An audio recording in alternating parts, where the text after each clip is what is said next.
السلام علیکم پیارے ویورز اینڈ سبسکرائبرز۔ آج کا موضوع ہے معدے کے امراض اور ان کی احتیاطی تدابیر۔ حضور اقدس صلی اللہ علیہ وسلم کی ایک سنت کامیابی کی دلیل ہے۔ بیٹھ کر پانی پینا چاہیے۔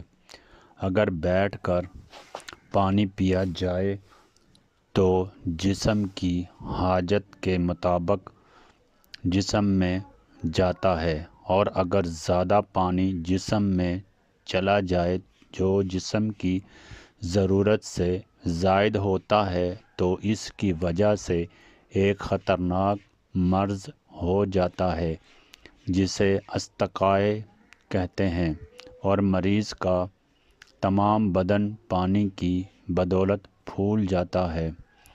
کھڑے ہو کر پانی نہیں پینا چاہیے۔ نبی کریم صلی اللہ علیہ وآلہ وسلم نے کھڑے ہو کر پانی پینے سے منع فرمایا ہے۔ اگر پانی کھڑے ہو کر پیا جائے تو اس کی وجہ سے معدہ اور جگر کی ایسی بیماریاں پھیلتی ہیں جن کے علاج میں معالجین عاجز آ جاتے ہیں۔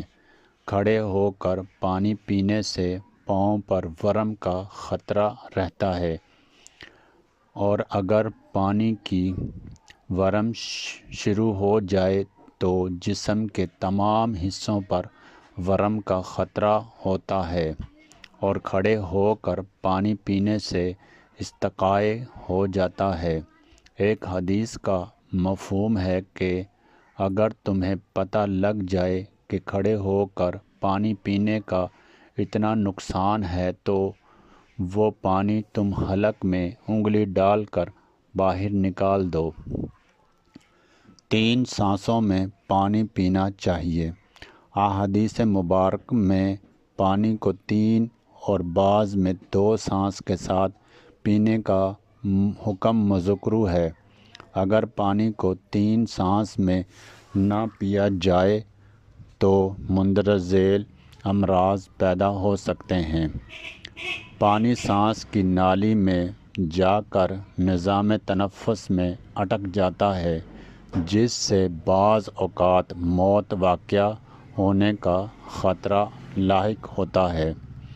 اس کا زیادہ نقصان دماغ کے پردوں پر پڑتا ہے، کیونکہ پانی کی لہریں دماغ کے پردوں کے ساتھ تعلق رکھتی ہیں۔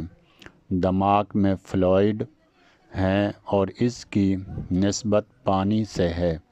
اگر آہستہ آہستہ پانی پیا جائے تو مضر اثرات کبھی بھی دماغ پر نہیں پڑیں گے۔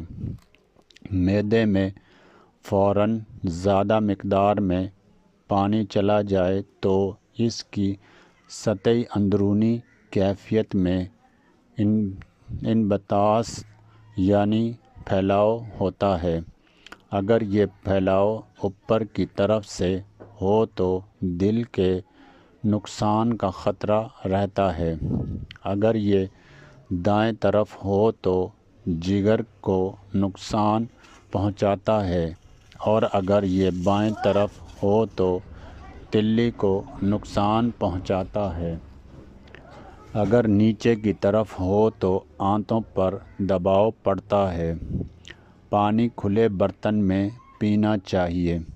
حضور اقدس صلی اللہ علیہ وآلہ وسلم ہمیشہ پیالے میں پانی نوش فرمایا کرتے تھے۔ انسان جب پانی پیتا ہے تو اگر تنگ برتن میں پیا جائے تو دل کو فرحت حاصل نہیں ہوتی۔ فیثاغورس مشہور ریاضی دان تھے۔ اس کا مقولہ ہے، پانی کھلے برتن میں، جوتا چمڑے کا اور آٹا جوں کا، یہ تینوں چیزیں مجھے مل جائیں تو میں آسمان کا حساب لگا سکتا ہوں۔ پانی پیتے میں سانس نہ لیں۔ احادیث مبارک میں پانی کے پیتے وقت سانس لینے سے منع فرمایا گیا ہے۔ کیسی باریک احتیاط ہے جو حضور اقدس صلی اللہ علیہ وآلہ وسلم نے پسند فرمائی۔ دراصل اگر پیالے میں سانس لیا جائے تو اس میں خطرہ ہوتا ہے کہ پانی سانس کی نالی میں چلا جائے اور سانس کی گھٹن کا باعث بنے۔ پانی کے اندر جراثیم داخل ہو جاتے ہیں۔ پانی میں سانس لینے سے خطرہ ہوتا ہے کہ پانی ناک کی نالیوں میں چلا جائے، پھر دماغ اور ناک کے پردوں میں ورم کا باعث بن جائے۔ شیرہ پانی نوش کرنا۔ حضور اقدس صلی اللہ علیہ وآلہ وسلم ہمیشہ شیرہ یعنی قدرتی میٹھا پانی اور سرد پانی نوش فرماتے تھے۔ اس وقت پانی عام مسائل میں شمار ہوتا ہے۔ بے شمار ممالک میں پانی کی دشواری ہوتی ہے۔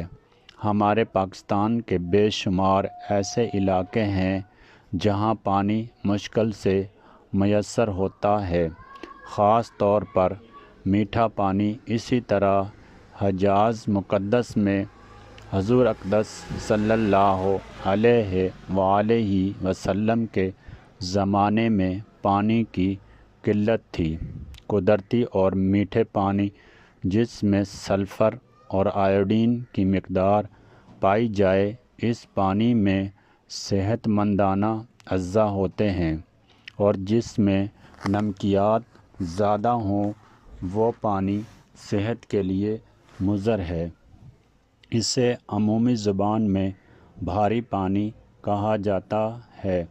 حضور اقدس صلی اللہ علیہ وآلہ وسلم اسی لیے میٹھا پانی نوش فرماتے تھے۔ میرے چینل کو سبسکرائب، لائک، شیئر، کمنٹس ضرور کریں، مگر تہذیب کے ساتھ۔ اوکے، خدا حافظ۔